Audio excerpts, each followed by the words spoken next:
उत्तर प्रदेश के मुख्यमंत्री योगी आदित्यनाथ ने सूबे के लिए नई जनसंख्या नीति का मसौदा पेश कर दिया है। उत्तर प्रदेश में जो लोग रहते हैं उनके लिए बड़ी खबर है। उत्तर प्रदेश के राज्य विधि आयोग ने सीएम योगी के आदेश पर इस मसौदे को तैयार किया है, जिसके तहत जिन लोगों को 2 से ज्यादा बच्चे होंगे उनको कई तरह की सरकारी सुविधाएं नहीं मिल पाएंगी। बड़ी खबर यह है, साथ ही किसी तरह की सब्सिडी भी नहीं मिलेगी अगर 2 से ज्यादा बच्चे होंगे, और ऐसे लोग स्थानीय चुनाव भी नहीं लड़ पाएंगे।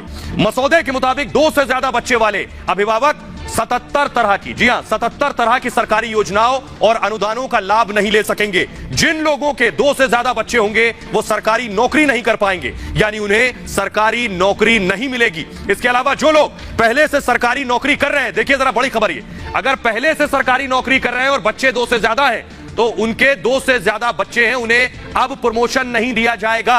तीसरी संतान अगर पैदा करते हैं तो जन प्रतिनिधि का निर्वाचन रद्द करने का भी प्रस्ताव मसौदे में शामिल है। सरकारी कर्मचारियों के लिए प्रमोशन तक रद्द करने से लेकर नौकरी से निकाले जाने तक का प्रस्ताव किया गया है। नई जनसंख्या नीति के मसौदे के मुताबिक आपको बताएं कि उत्तर प्रदेश सरकार के उन कर्मचारियों को प्रमोशन मिलेगा जिनके 2, यानी प्रमोशन किसे मिलेगा, सुविधाएं भी हैं, 2 या उससे कम बच्चे होंगे तो सरकारी नौकरी करने वाले ऐसे कर्मचारियों को बाकायदा आवासीय योजनाओं में रियायतें मिलेंगी। घर लेंगे तो आपको बाकायदा रियायत मिलेगी। 2 संतानों की नीति अपनाने वाले सरकारी कर्मचारियों को पूरी सेवा के दौरान, जी हां पूरी सेवा के दौरान अतिरिक्त प्रमोशन भी मिल जाएगा।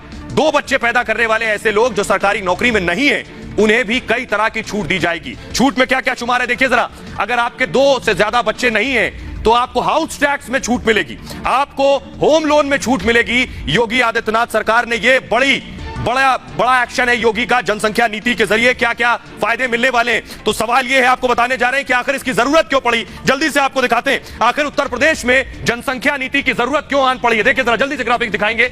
नई नीति की वजह है उत्तर प्रदेश में जनसंख्या दरअसल लगातार बहुत तेजी से बढ़ रही थी, इसको काबू पाने के लिए यह कोशिश की गई। 2011 में 20 करोड़ आबादी थी, 2011 में, 2021 में 24 करोड़ हो गई, यानी 4 करोड़ बढ़ गई है। जरूरी सुविधाओं पर दबाव बढ़ गया था लगातार उत्तर प्रदेश में, कई तरह के संकट खड़े हो गए थे यूपी के सामने। पानी की किल्लत शुरू हो गई थी, उत्तर प्रदेश का हाल जानते हैं। बिजली की खपत बढ़ गई थी कि आखिर बिजली कटौती यूपी में हो रही, रोजगार की समस्या पैदा हो गई थी कि यूपी में एम्प्लॉयमेंट नहीं है, गरीबी बढ़ गई थी यूपी में इस जनसंख्या वृद्धि की वजह से, शिक्षा में गिरावट आ रही थी लगातार, प्रदूषण बढ़ गया था यूपी में। तो यह वजह रही, दरअसल जरूरत थी कि जनसंख्या नीति को लेकर आया जाए। और बड़ी वजह मैं आपको बताऊं कि यूपी ने कई बड़े बड़े देशों को पीछे छोड़ दिया है, वो मैं आपको दिखाने जा रहा हूं। देखिए जरा, इससे पहले भी मैंने आपको दिखाया, लेकिन एक बार फिर से नजर डालिए जरा, यूपी ने कैसे दुनिया के अलग अलग मुल्क को जनसंख्या में पिछाड़ दिया है। देखिए जरा ग्राफिक्स आपके सामने है। उत्तर प्रदेश की आबादी कई देशों की आबादी के बराबर है, बेशक बराबर नहीं मैं कहूंगा, ज्यादा